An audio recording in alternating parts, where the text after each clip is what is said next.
উপজেলা নির্বাহী অফিসার হিসেবে কাজ করেছি। সেখানে আপনাদের এই এখানকার যে এখানে যে শিক্ষা প্রতিষ্ঠান আছে তার চেয়ে 3 গুণ বেশি, মানে সেখানে শিক্ষা প্রতিষ্ঠান বেশি, স্কুল এবং মাদ্রাসা দুটো মিলে এখানে কতজন হবে? 91, আর সেখানে 3 গুণেরও বেশি, মানে ওখানে 300+ ছিল দুটো মিলে। আচ্ছা, যাই হোক, তো সেখানে আমি প্রায় প্রত্যেকটা স্কুলের এবং কলেজের ছিলাম তখন। 3টে কলেজে অলরেডি সেখানে তাদের সভাপতি চেঞ্জ করে নিয়ে আসছে। তো এতগুলো স্কুল সেখানে আমি যখন মানে আমি একদম শুরুতে যখন সরকার প্রজ্ঞাপন জারি করলো, এবং সেখানে আমরা কিন্তু এই আপনাদের মতো করে একটা মত বিনিময় সভা করলাম। প্রথম দিকে সবার কিছু এলোমেলো ইনস্ট্রাকশন ছিল যে এটাতে কি করবে, ওটাতে কি করবে, এরকম।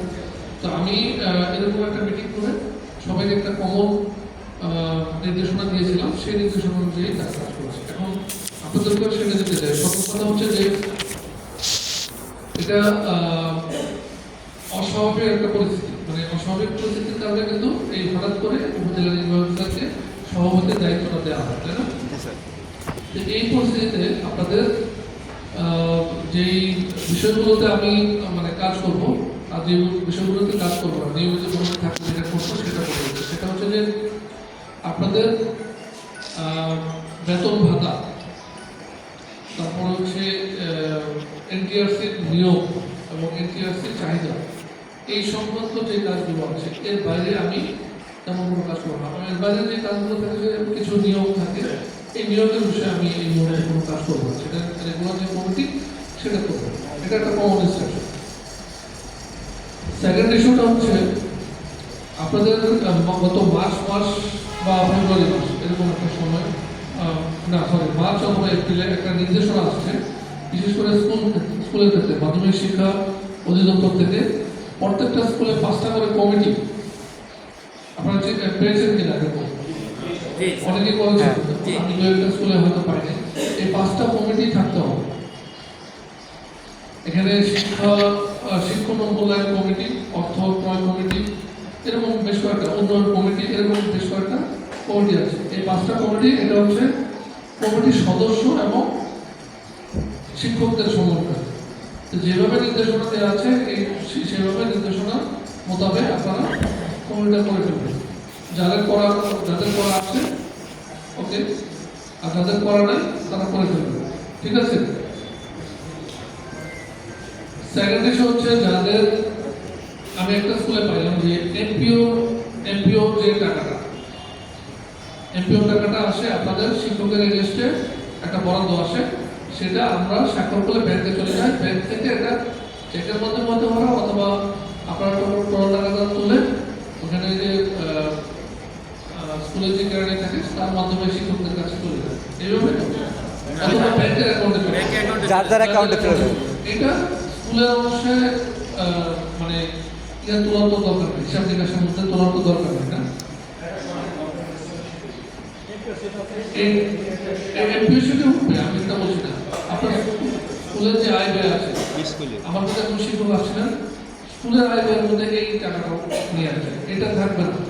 এটা আমি একজনটা পেয়েছি বলেই আমি বলছি, নাহলে আমি বলতাম না। এই কারণে আমি আমার প্রিভিয়াস স্টেশনে এরকমটা আমি কখনো দেখি না, ঠিক আছে? আচ্ছা, আর থার্ড ইস্যু হচ্ছে আপনাদের মানে একটা এমপিও টাকা থাকে, আর একটা হলো স্কুলের অংশ থাকে। স্কুলের অংশ আপনারা হয়তো বাড়ি ভাড়া হিসেবে নেন বা যে কোনো একটা ভাতা হিসেবে নেন, এই ভাতাটা অবশ্যই রেজলিউশনে উল্লেখ থাকতে হবে।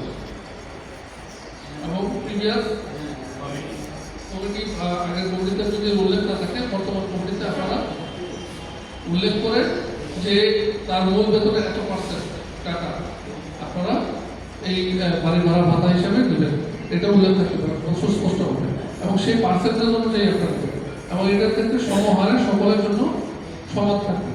মানে ধরেন আপনি ধরে নিলাম যে 15%, 15% যদি হয় সবার জন্য 15%,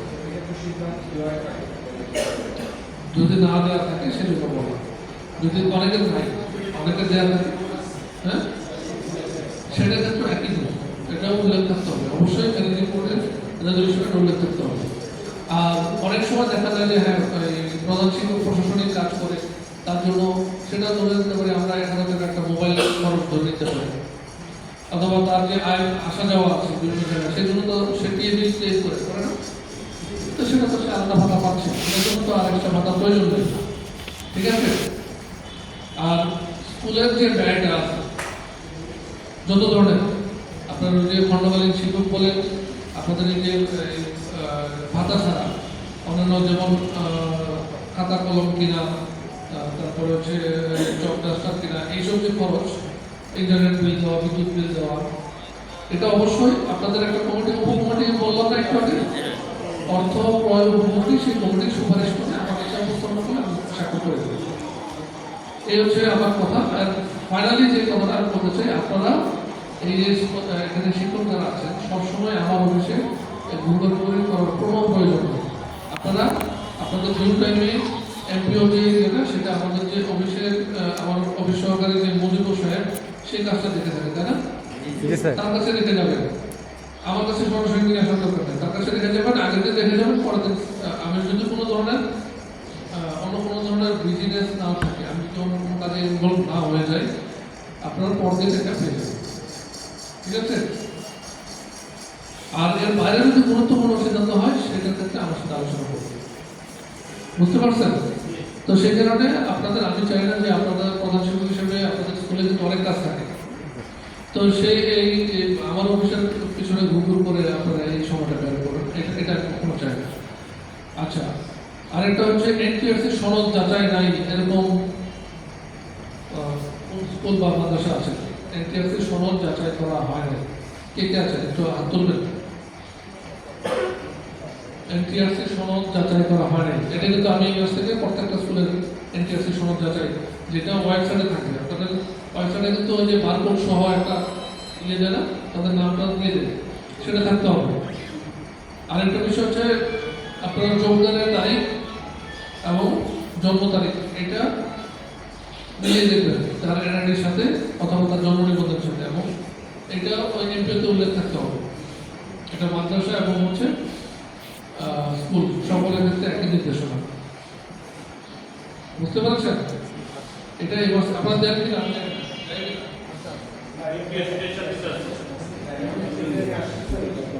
এনটিআরসি সনদ যাচাই করতে হবে। হ্যাঁ,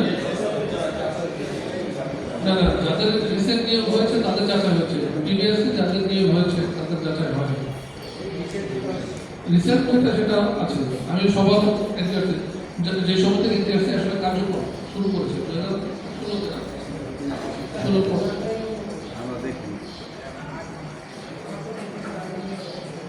যাচাই করবেন কোথায়? আপনার বোর্ডে যাচাই করবেন না, ওয়েবসাইটে যাচাই করা যায়। এনটিআরসিতে স্যার ওয়েবসাইটে যাচাই করা যায়। আবেদন করবেন, আবেদন করলে তারাই যাচাই করে এখানে আপনার কাছে রিপোর্ট দেবে এবং ওয়েবসাইটে পাবলিশ করবে। অনলাইনে দেখা যায় স্যার, অনলাইনে দেখা যায় অলরেডি আছে জি স্যার, অনলাইনে আছে। মাদ্রাসা এনটিআরসি হ্যাঁ যাচাই করা যায় এবং অনলাইনে আপনি আবেদন করতে পারবেন। ঠিক আছে? আচ্ছা, এই হচ্ছে আমার মানে কমন কয়েকটা নির্দেশনা। এখন আপনাদের কথা শুনতে চাই।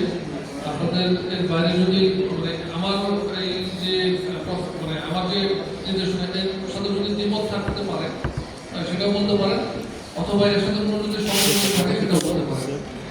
ঠিক আছে? স্কুলের আয় ব্যয় বাড়ি ভাড়া পার্সেন্টেজ উল্লেখ থাকতে হবে। আমি স্কুল থেকে জানি নতুন করে করেন একটা ফটোকপি দিবেন, গত মাসের যে বিলটা সেটার একটা ফটোকপি এই মাসের বিলের সাথে সংযুক্ত করে দেবেন। ঠিক আছে?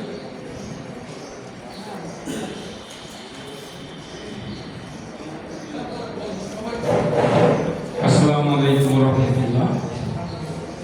দীর্ঘদিন পর আজান আমার আজান আজাদ দিচ্ছে।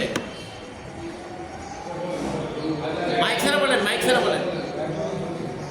দীর্ঘ 1 বছর আগে আমি রাজনৈতিক হয়রানির শিকার হয়ে রাজনৈতিক মামলায় আজও একটু বলি, আপনার বিষয়টা তো আমি জানি।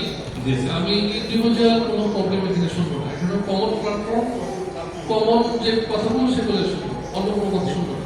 স্যার, স্কুলের বিষয়টা তো স্কুলের স্কুলের বিষয়, মানে স্কুলের ধরেন আপনার এমন কোনো ইস্যু আছে কিনা যেটা সকলের জন্য কমন, জি জি সেটাই বলছি। সেটা বলেন। জি স্যার। আপনার ইন্ডিভিজুয়াল প্রবলেম সেটা আমি জানি। আমাদের বেশিরভাগ ক্ষেত্রে দেখা যায় যে সরকারি পরিপত্র আসে, এটা আমরা সদস্য সচিব হিসাবে আমাদের এটা প্রতিপালন করার দায়িত্ব। আমরা এটা করতে গেলে আমরা স্থানীয় যারা ম্যানেজিং কমিটির সদস্য তাদের দ্বারা আমরা বাধাগ্রস্ত হই, যার কারণে আমরা সকল কাজ যথাসময়ে সুষ্ঠুভাবে করতে পারি না। আমাদের যে সমস্ত পরিপত্র আসে সেই পরিপত্রগুলো আমাদের ম্যানেজিং কমিটির সদস্যরা এ ব্যাপারে অভিজ্ঞ না, পাশাপাশি থানায় গেলেও তারা শুনবে না, তারা গায়ের জোরে তাদের মতো করে এটাকে ডিনাই করার চেষ্টা করে, যার কারণে অনেক ক্ষেত্রে আমরা বাধাগ্রস্ত হই। এ ব্যাপারে প্রয়োজনীয় ব্যবস্থা গ্রহণ করবেন স্যার। ধন্যবাদ। সেটা তো এখন সুযোগই নেই, এখন তো সভাপতি ইয়নো যেহেতু সভাপতি, আপনার কমিটির সদস্য যারা আছে তারা এখানে এসে মিটিং করবে, সিদ্ধান্ত আমি দেব, আমি যা সিদ্ধান্ত দেবো সেটা পত্র নেবে এবং আইনের বাইরে হবে না। তো সেখানে সদস্যরা, অন্য সদস্যরা দ্বিমত পোষণ করবে এরকম আশা করি না। যদি করে থাকে তাহলে আইনের ভিতর থেকে আপনার ব্যবস্থা করবে, ঠিক আছে? আর কমিটি নাই এরকম কতজন আছে একটু হাত তুলবেন। কমিটি নাই, নিয়মিত কমিটি নাই, একজন। আপনার একটা কমিটি আছে, ম্যানেজিং কমিটি হয়েছে। আরেকটা বিষয় আপনাদের হয়তো কনফিউশন আছে, কমিটি যেটা হয়েছে আপনাদের আগে যেটা চলমান ছিল সেটা শুধুমাত্র সভাপতিটা চেঞ্জ হয়েছে, আর কোনো কিছু চেঞ্জ হয় না। সভাপতির জায়গাটাই হচ্ছে উপজেলা নির্বাহী অফিসার, আর বাকি সদস্যরা কিন্তু বহাল আছে। আর অনেকে হয়তো কমিটির মেয়াদ হয়ে গেছে, শেষ হয়ে গেছে, কমিটি নাই, অ্যাডক কমিটিও নাই, অ্যাডক কমিটি হয়েছে আর কমিটি নাই, একেবারেই নাই। আছে আপনি কি মাদ্রাসা? Sir high school. High school. Sir আমার মানে ম্যাচ শেষ হয়ে গেছে, আমি অ্যাডভোকেটের জন্য পেরিয়ার দিচ্ছি, সে অনুমতি পাইছি আপনার দপ্তরে এবং জেলা শিক্ষা অফিসার দপ্তরে। স্যার আমি আপনার অ্যাডক কমিটির প্রস্তাব আসছে, মানে অ্যাপ্রুভাল আসছে? জি স্যার। না স্যার, অ্যাডক কমিটি পাঠাইছিলেন? জি স্যার পাঠাইছি স্যার। পাঠিয়েছেন? জি স্যার। এখন আপনারই এটা লাগবে, অভিভাবক সদস্য স্যার সেখানে আপনি নির্ধারণ করবেন, আর জেলা শিক্ষা অফিসার শিক্ষক প্রতিনিধি আমি দপ্তর। শুধু এই একটা বাকি আছে? জি স্যার দিন তো স্যার। একটা প্রস্তাব তো আরো আগে যাওয়ার কথা। আর আপনি কি ইলেকশনের প্রস্তুতি নিয়েছেন? জি স্যার ইলেকশন প্রস্তুতি নিয়েছি, দম্পতির পূর্বে একটু পুরে প্রস্তুতি নিয়েছিলাম। জি স্যার আমার খসড়া ভোটার তালিকা চূড়ান্ত হয়ে গেছে, তো ইলেকশনটা হয় না। চূড়ান্ত ভোটার তালিকা যখন আমরা করবো তখনই স্যার ওই পরিবর্তন। ওই জনসভা শুরু। জি স্যার। আচ্ছা ঠিক আছে। এছাড়া আপনার মাদ্রাসা কি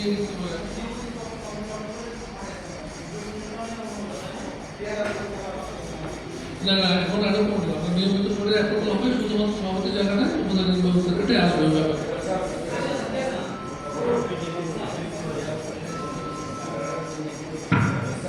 এটার সাথে কথা বলছে তাহলে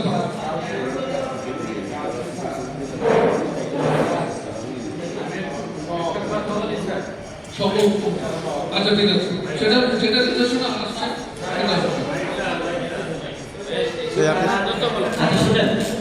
স্যার একটু একটু শুনেন, আপনার এই যে নির্দেশনাটা আসছে এটা আমি একটু পড়ি, তারপর আপনারা বুঝলেন। বেসরকারি শিক্ষা প্রতিষ্ঠানের নিম্ন মাধ্যমিক, মাধ্যমিক ও উচ্চ মাধ্যমিক স্তরের বেসরকারি শিক্ষা প্রতিষ্ঠানের গভর্নিং বডি ও ম্যানেজিং কমিটি প্রবিধান 2024-এর প্রবৃদ্ধি 64-এর আওতায় অ্যাডক কমিটি গঠনপূর্বক উক্ত অ্যাডক কমিটির কর্তৃক আগামী 6 মাসের মধ্যে নিয়মিত কমিটি গঠন করতে প্রয়োজনীয় নির্দেশনা প্রদানের জন্য শিক্ষা বোর্ড সমূহ অনুরোধ করা হবে। এই মুহূর্তে আমাদের স্কুলগুলোর কোনো উদ্যোগ নেওয়ার কোনো প্রয়োজন নাই। এই নির্দেশনাটা দিয়েছে শিক্ষা বোর্ডকে। বোর্ড এখন আপনাকে নির্দেশনা দিবে, আপনাকে কমন নির্দেশনা দিতে পারে যে আপনারা অ্যাডভোকেটের জন্য প্রস্তাব পাঠান, অথবা অ্যাডভোকেটের জন্য অনুমতি করেন, অথবা বলতে পারেন যে সরাসরি অ্যাডভোকেটের জন্য ওই যে সদস্যদের জন্য। এখানে কিন্তু আবার একটু বলে রাখি, এই অ্যাডক কমিটিতে আগে যেটা ছিল সভাপতি মনোনয়ন ছিল, মনে ছিল যে এই 24-এর ইয়েতে ছিল যে স্থানীয় জাতীয় সংসদ সদস্যের সঙ্গে আলোচনা করে সভাপতির প্রস্তাব দিতে হবে। ওইখানটা থেকে আবার সংশোধনী দিছে অ্যাডভোকেট সভাপতি মনোনয়নের জন্য উপজেলা জেলা পরিষদ জেলা পর্যায়ের জন্য উপজেলা নির্বাহী অফিসারের সাথে পরামর্শ করে সভাপতির নাম প্রস্তাব করতে হবে। কথা ক্লিয়ার? আপনাদেরকে আপাতত ওয়েট করতে হবে বোর্ডের ইনস্ট্রাকশনের জন্য। কারণ এই বোর্ডটা এই তিনটার প্রাপ্ত হলো বোর্ড শিক্ষা বোর্ড ইনস্ট্রাকশন দিক, আমরা সে পর্যন্ত ওয়েট করি। ঠিক আছে?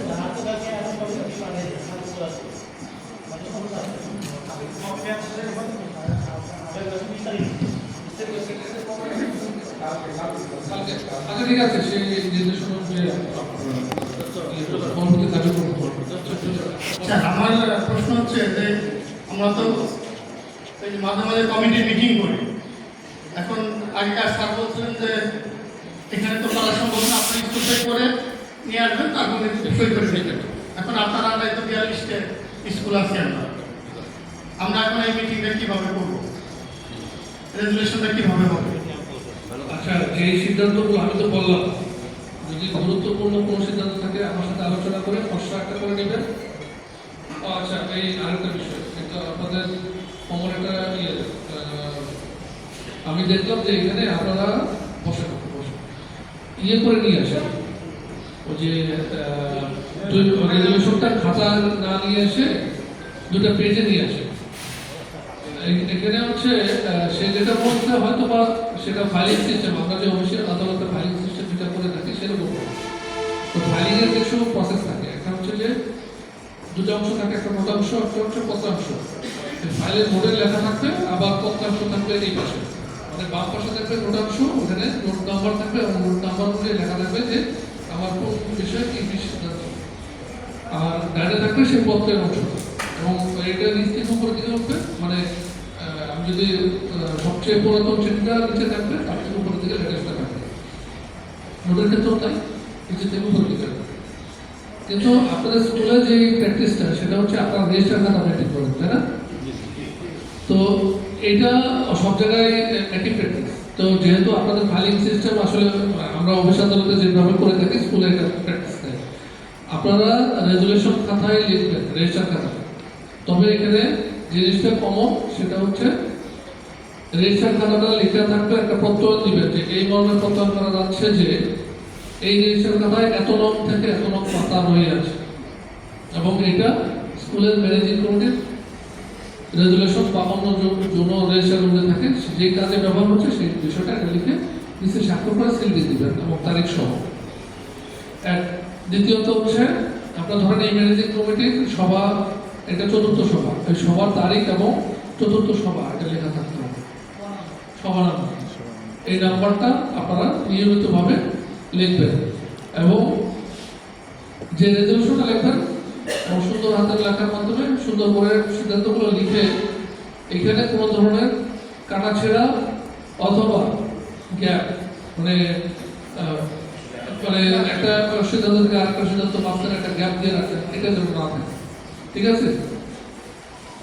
আর যদি গ্যাপ দেন তাহলে ইউনিফর্ম যেন হয়, যেমন একরকম সিদ্ধান্ত লিখে শেষ হলেও 4 লাইন লিখতেন, একটা গ্যাপ দেন 2 নম্বর সিদ্ধান্ত আরো 3 লাইন লিখতেন, আর একটা গ্যাপ দেন, এরকম ভাবে যেন হয়, ইউনিফর্মিটি দেওয়া থাকে, এরকম গ্যাপ দিতে পারেন। ঠিক আছে? এটা হচ্ছে আরেকটা ইয়ে। আমি এখন থেকে আপনারা এই রেজিস্টার খাতাটা মেনটেন করবেন। তবে আমি যেভাবে বলেছি রেজিস্টার খাতার একটা প্রত্যয় থাকবে, এত নং থেকে এত নং পাতা থাকবে, প্রত্যেকটা সবার তারিখ এবং হচ্ছে সভা নং, এই জিনিসটা সুস্পষ্টভাবে থাকতে হবে। ঠিক আছে? আর মিটিংয়ের বিষয়টা আমার সাথে খসড়াটা আপনারা দেখায় নেবেন। মিটিংটা মানে খসড়াটা আমি যদি অনুমতি দিই ওই অনুযায়ী আপনারা লিখে দিয়ে লিখে আমার কাছে নিয়ে আসলে আমি যে খসড়াটা দিলাম সেই খসড়া যদি আমি অ্যাপ্রুভাল দিয়ে দিই, এই খসড়াটা হুবহু লিখে আপনারা নিয়ে আসলে আমি ওই খসড়া থেকে এই রেজিস্ট্রেশন স্বাক্ষর করে দেবো। এটা সিম্পল।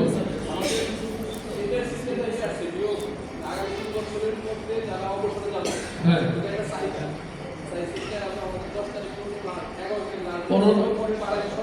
17 তারিখ। হ্যাঁ, 17 দেখছি নাকি না? অপারেটর চেঞ্জ এটা লিখতে পারেন। আর এটাকে আমার সময় আমি 12 তারিখ জয়েন করেছি, তার আগের সময় রেজলিউশন হবে না।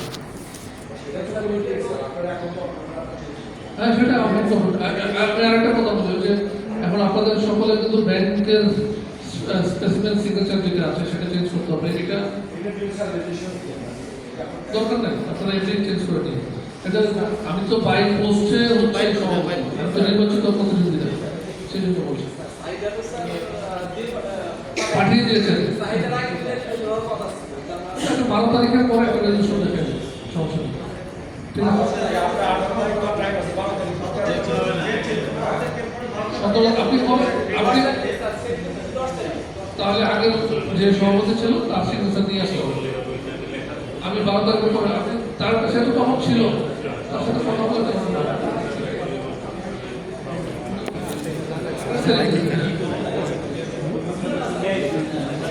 একটু ওয়েট করতে পারতেন। আচ্ছা, এখন ওই সময় ইয়েরও মনে দায়িত্ব ছিল।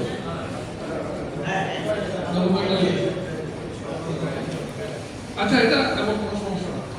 আচ্ছা, ঠিক আছে, আমরা আমাদের লাঞ্চের সময় এবং নামাজের সময় আমরা কথা মানে স্যার, আমি 1 মিনিট একটু কথা বলতে চাই। আপনাকে ধন্যবাদ ফরিদপুর সদর উপজেলার ইউনিয়ন হিসেবে যোগদান করায়। তো স্যার, আমি একটু ভিন্ন একটা যেগুলো আলোচনা হচ্ছে আলহামদুলিল্লাহ এগুলো তো গতানুগতিক এবং চলমান একটা প্রক্রিয়া। আমি একটা কথা বলতে চাই, আমি ফরিদপুরে স্যার নতুন 1 বছর প্রায় হতে চললো। আমি যে মাদ্রাসায় চাকরি করি সবজানেসা মহিলা কামিল মাদ্রাসা পূর্ব খাবাসপুর, এটা শহরে স্থিত একমাত্র কামিল মাদ্রাসা শহরের মধ্যে। এটা প্রত্যেকটা জেলা সদরে একটা থাকে, আমাদের শহরের মধ্যে সেটা আমাদের এই সবজানেসা মহিলা কামিল মাদ্রাসা। আমি এই মাদ্রাসাতে এসে স্যার অনেক ভিন্নতা দেখলাম, যেখানে বসার জায়গা নেই, ক্লাসরুম একটা কামিল মাদ্রাসায় 17টা ক্লাসরুম থাকে, সেখানে 7টা ক্লাসরুম। এরপরে এখানে সায়েন্স রয়েছে, কিন্তু সায়েন্সের অবকাঠামোর কারণে আমি এবারও শিক্ষক চাহিদা দিতে পারিনি। তার মানে সায়েন্সের যে জিনিসপত্রগুলো দরকার, এমনকি দুঃখের বিষয় যে আমাদের এখানে একটা প্রজেক্টর পর্যন্ত নাই এই ডিজিটাল বাংলাদেশে।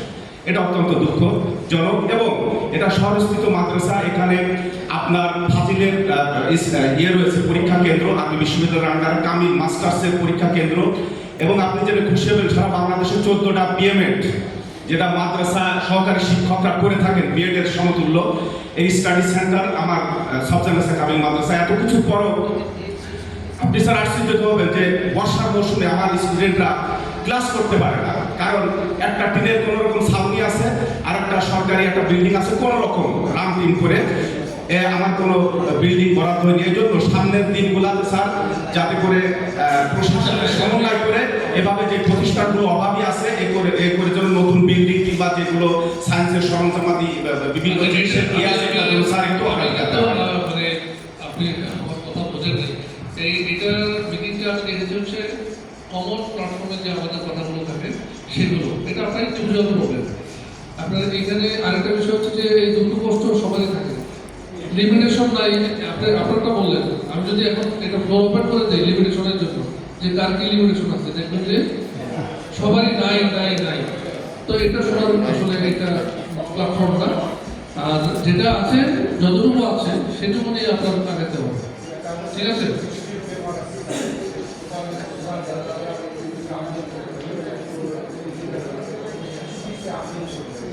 সেটা আর হচ্ছে সরকারিভাবে এই বিষয়গুলো তো বিল্ডিং এর সমস্যা, লেবারের সমস্যা, এগুলো সরকারিভাবে আছে, এটা আমার লেভেল থেকে কিছু করার নেই, ঠিক আছে?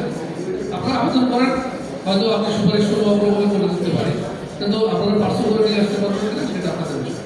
আচ্ছা, আর যদি কোনো কথা না থাকে, যেহেতু নামাজের সময় এবং দুপুরে খাবারের সময় হয়ে গেছে, আমরা আর কারো কোনো কথা আছে মানে এমন কোনো ইস্যু যেটা বাদ করে গেছে আলোচনা করার প্রয়োজন? নির্বাচনী পরীক্ষার রেজাল্ট হ্যাঁ, আমি আপনাদেরকে মানে অসংখ্য ধন্যবাদ এবং কৃতজ্ঞতা প্রকাশ করছি যে আমি যোগদানের পরপরই এরকম একটা মিটিংয়ে আপনাদেরকে আহ্বান করেছি, আপনারা সারা দিয়েছেন। পাশাপাশি আমাদের মাধ্যমিক শিক্ষা বিভাগকে মহোদয়কে অসংখ্য ধন্যবাদ এবং কৃতজ্ঞতা যে এত স্বল্প সময়ের মধ্যে উনি এত সুন্দর একটা আয়োজন করেছেন। এখন যেই কথাটা আপনাদের বলতে চাই সেটা হচ্ছে যে এখানে যারা আছেন, আমাদের যে কোনো প্রতিষ্ঠানের প্রাণ কারা বলেন তো? স্টুডেন্টদের মানে স্টুডেন্টরা যদি ভালো না থাকে অথবা ভালো রেজাল্ট না করে তাহলে আপনার প্রতিষ্ঠান কি থাকবে? থাকবে না। এই জন্য বলি যে আপনার প্রতিষ্ঠান মানে ভালো রেজাল্ট করবে এবং এটা সুনাম কিন্তু আপনি যদি ধারাবাহিকভাবে 3-4টা বছর সুনাম অক্ষুণ্ণ রাখেন তাহলে কিন্তু এমনিতেই স্টুডেন্ট মানে এখানে ভর্তি আসবে। আপনি আমি একটা প্রতিষ্ঠানের কথা বলি, আব্দুল কাদের মোল্লা কাদের মোল্লা নামে একজন মানে স্বনামধন্য এবং শিল্পপতি আছেন, উনি বাড়ির মসজিদ উনি একটা প্রতিষ্ঠান করেছেন, খুব বেশি দিন কিন্তু হয় না। উনি মানে ওনার যখন ওই রেজাল্ট এবং পারফরমেন্স এটা ধারাবাহিকতা ধরে রেখেছে তখন অটোমেটিক্যালি এটা এমন পর্যায়ে চলে গেছে, মানে বেশি দিন হয় না, এটা মনে হয় 8-10 বছর আগে কলেজ হবে বা 15 বছর সর্বোচ্চ, এটা এখন টপ র্যাঙ্কিংয়ের মধ্যে আছে।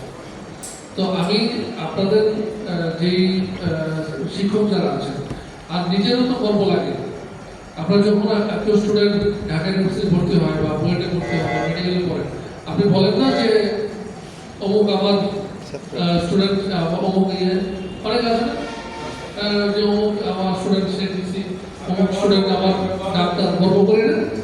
তো এই গর্বের জায়গাটা যেন আপনারা তৈরি করতে পারেন, সেরকম একটা হোক না প্রত্যন্ত স্কুলের শিক্ষক। আপনি কি মানে কোনো শিক্ষকের চেয়ে কম শিক্ষিত না, জাস্ট আপনার আন্তরিকতা আর ভালোবাসাটা প্রয়োজন। এই জিনিসটা কিন্তু আমি আপনাদের সঙ্গে কাছে চাই। আপনি গ্রামের একটা স্কুল, তারও কিন্তু হয়তো মেধা আছে, কিন্তু তার মেধাটাকে আমরা ঠিকভাবে নারিশ করতে পারছি না।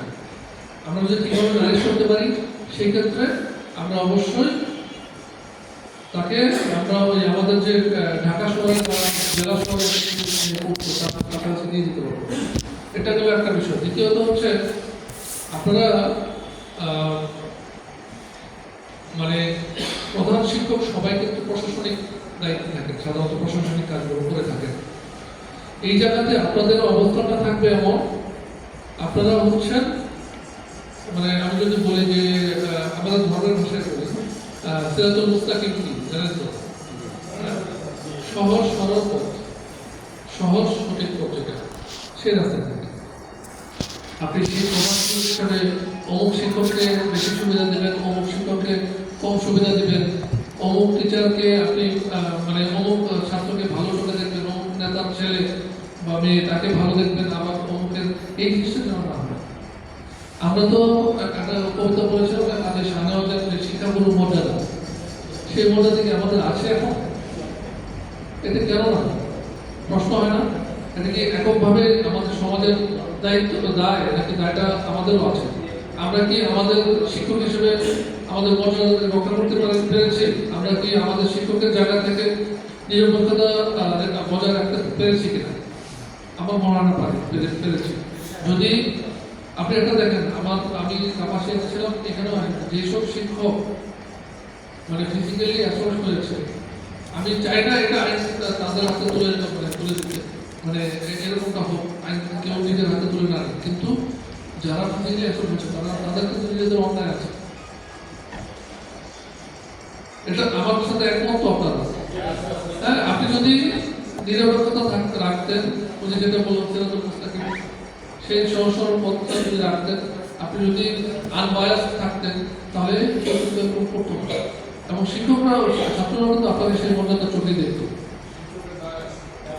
তো এই জায়গাটাতে আপনারা এই যে বাঁচা গোষ্ঠী, এটা কিন্তু আমাদের একটা বড় ধরনের শিক্ষা। করোনা কিন্তু আমাদের অনেক কিছু শিখিয়ে দিয়ে গেছে না, আমরা কিভাবে হাজির থাকতে পারবো, একে অপরের মানে আমাদের যে পারস্পরিক সহযোগিতার মধ্যে কিভাবে এই জিনিসগুলো মোকাবেলা করতে হবে।